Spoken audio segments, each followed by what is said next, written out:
उत्तराखंड में अवैध अतिक्रमण के खिलाफ कार्रवाई तेज होती जा रही है। प्रशासन ने ऊधम सिंह नगर में बुलडोजर अभियान चलाकर सरकारी वन भूमि पर बनी 2 अवैध मजारों को ध्वस्त कर दिया है।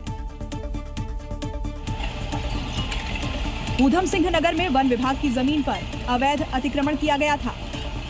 इसे जड़ से उखाड़ फेंकने का जिम्मा पीले पंजे को सौंपा गया और जब आप देर रात सो रहे थे तब धुरंधर अपने काम पर लग गया और 2 अवैध मजारों पर ऐसा प्रहार किया, उसे जड़ से हटा दिया गया। कार्रवाई के दौरान वन विभाग की टीम ने दोनों अवैध मजारों को पूरी तरह हटाकर मलबा भी जंगल क्षेत्र से बाहर कर दिया ताकि भविष्य में दोबारा अतिक्रमण की स्थिति न बने।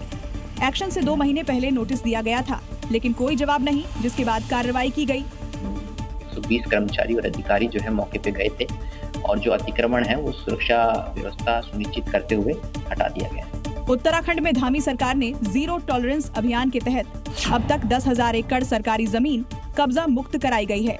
वहीं लगभग 3,560 एकड़ वन भूमि से अवैध कब्जे को हटाया गया है। इस दौरान 600 से अधिक अवैध मजारें और अतिक्रमण ध्वस्त किए गए हैं।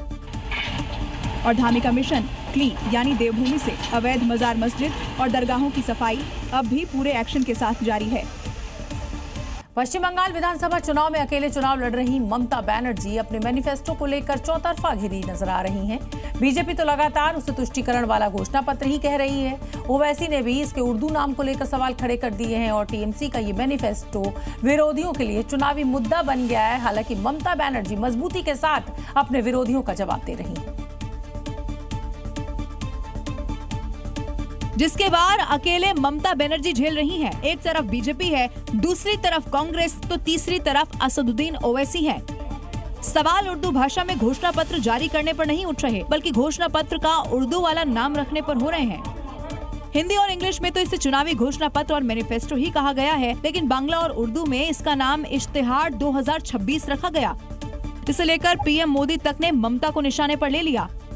1905 में मजहबी ताकतों ने बंगाल में लाल इश्तिहार जारी किया था।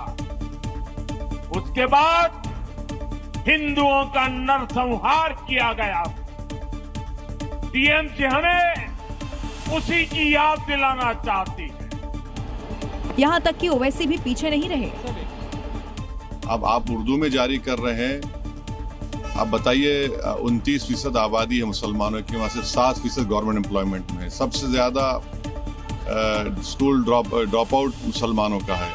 अब ये टीएमसी की रणनीति थी या गलती, इस नाम पर तकरार जोरदार हो रही है।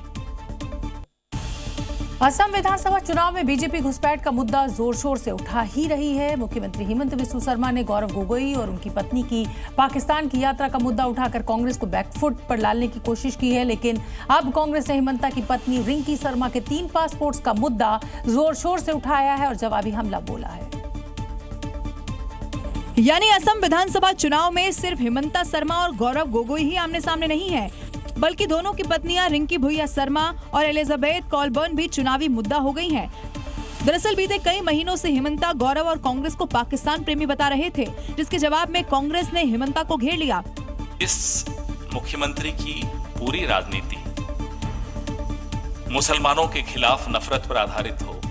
उसकी अपनी पत्नी 2 मुस्लिम देशों के पासपोर्ट रखती हो। लेकिन हेमंता समेत पूरी बीजेपी ने जारी किए गए इस पासपोर्ट की सारी गलतियां सामने रख दी हैं।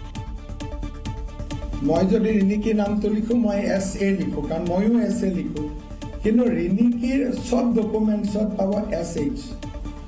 তাই বাৰ্থ সার্টিফিকেট, পাসপোর্ট, वीसा। अब किसका दावा सही है किसका फेक है तो वो ही जाने, लेकिन असम का चुनाव मियां बनाम मियां से बीवी बनाम बीवी जरूर हो चुका है।